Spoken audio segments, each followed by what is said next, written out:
Hi, Ryan. Hey, G. People were offended, I think, that you said that the voters may or may not know what exactly the DSA platform is. But your point about the status quo and people wanting change, it's continuing. Look at what happened in Colorado. I said what I said. And let's talk about it. In Colorado, we got a bunch of upsets. For the governor seat, we had Michael Bennet, sitting U.S. Senator, lose to Phil Weiser, the current Attorney General of Colorado. We had Diana DeGette, a almost 30-year incumbent in the House, lose to Melat Kiros, a DSA endorsed 29-year-old.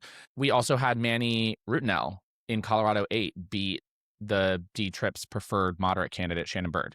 So a great night for progressives just a week after a banger of a night for progressives in New York. There's been a lot of discourse on the internet post the New York City primary election around the DSA, around Democrats, around what it means for the future of the party. Everyone's just getting too distracted with like the DSA of it all. To your point that you were making last week, maybe not all of the people who voted for Daria Liza were aware of her tweets or the things that, I don't know if you've seen, Jon Favreau is in a lot of shit online as well, because he kind of went on a lecture of sorts about what she said in the past. And I think people on the internet, the comment section, were irate with you as they understood it, saying that people didn't know who they were voting for, what the platforms of the DSA were. I think the reality still is DSA or not, people want fighters. People want people who are going to challenge the status quo. People want candidates who know how to speak to them like human beings and communicate with them effectively. I'm a little frustrated with the internet of it all. It's giving a little bit like McCarthy era at times. People are like saying that they're communist, that they're, wait till they get into that. And it's like, why don't we give them a chance and let's have them fight for working people in the House and in the Senate. My ass is a little chapped with the internet right now. Yeah, no, I get that. I'm not calling voters dumb. And I do feel like in some bad faith cases, that's what people interpret it as. Of course. What I'm saying is, I'm talking about what's important to voters. I'm talking about what voters are currently basing their decisions around.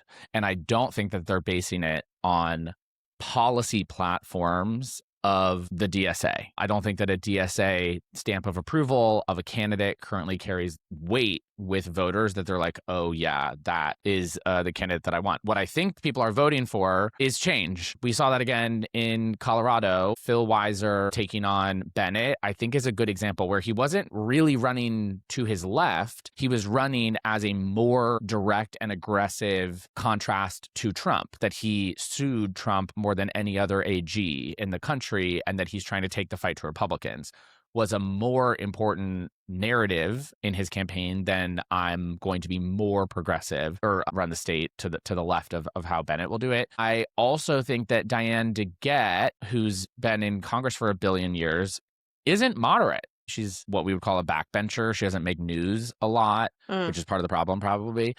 But I just pulled up her scores. And if you look at some of the major raters, there's one called Progressive Punch. It's a little old school, but they rate members of Congress on how progressive they are. Her composite progressive score is 95%. Her crucial progressive score is 92%. She's definitely not Marie Gluesenkamp Perez or Jared Golden or some shit. People know that Melat was running to her left. I'm not saying that they don't know that. But what I think was more important for voters is that she was a change in strategy, in vibe, in style, and that people felt like they've gotten very little or just not enough out of DeGette being in Congress for 30 years. And they wanted somebody different. Also, as we talked about last week, had Chuck Schumer, I know this wouldn't happen, but it should have, had Chuck Schumer come into this cycle and said, okay, there are almost 80 of us who are retirement age sitting in these seats who have been here for decades. Let's all get together and decide when we're going to leave.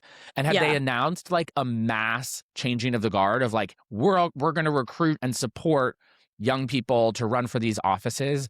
Would the DSA be on the rise in the way that it is right now? I don't know.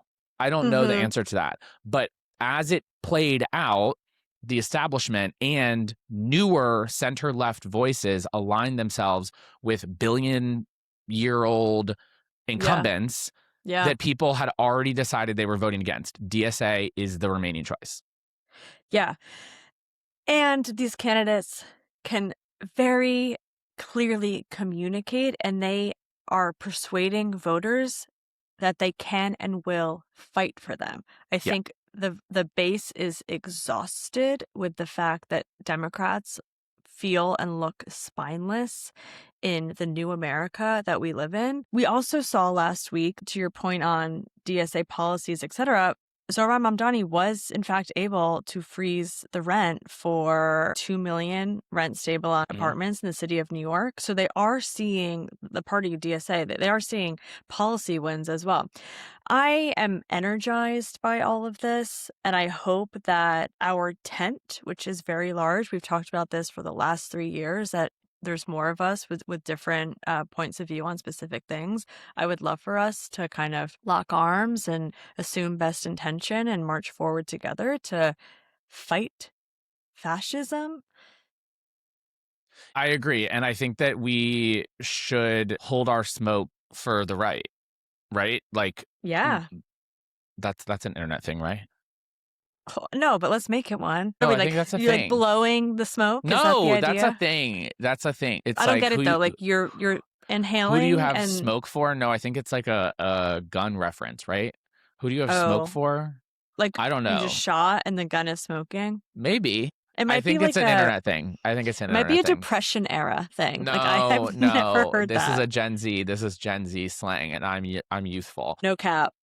No cap. I think that we should be training our fire on the right. I'm not here to throw punches at the left. I know that people on the internet get mad and think that that's what I'm doing. That's not what I'm doing. I am trying to understand where the party is at as a whole so that we can win as many places as humanly possible. And so if I'm someone who identifies on the left right now, I would be super focused on winning the competitive seats where progressive challengers are emerging from primaries. Because as we said last week, the biggest critique of the left is that they can't flip districts.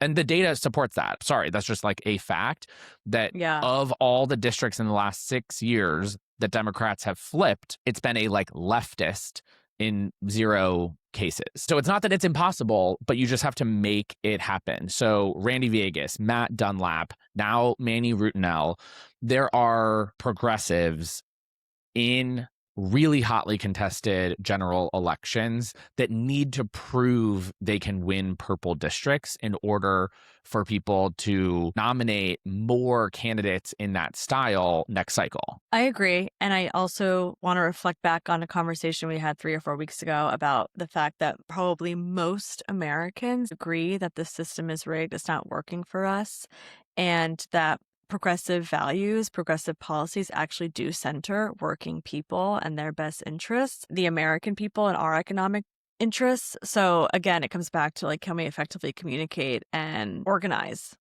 And I think that's the other point I'll make, which is that all of these candidates that we've seen win over the last 2 weeks had a very robust IRL strategy. Yeah. Digital and IRL. My message to people who identify as moderate or like center left is if the mere existence of people on the left derails your ability to get elected, then people didn't really buy into what you were selling in the first place. People need to know where you stand. And if people know where you stand, then someone running $1 million of ads calling you a socialist isn't going to be as effective or effective at all, right? It is possible to have candidates that connect with voters, can clearly communicate their own message, and be more impervious to those sorts of attacks. But you have to elect candidates that can do that. And I don't know any 20-year incumbents that meet that bar because people think that they are the system. They think that they are the problem. And so if you continue to double down on 70-year-old incumbents, people are not going to respond well when they're attacked for doing nothing or aligning with corporate interests. You need a new playbook. Period. If you want to stay ahead of the news cycle every week, be sure to subscribe. And we'll be back Thursday for another vibe check. See you then.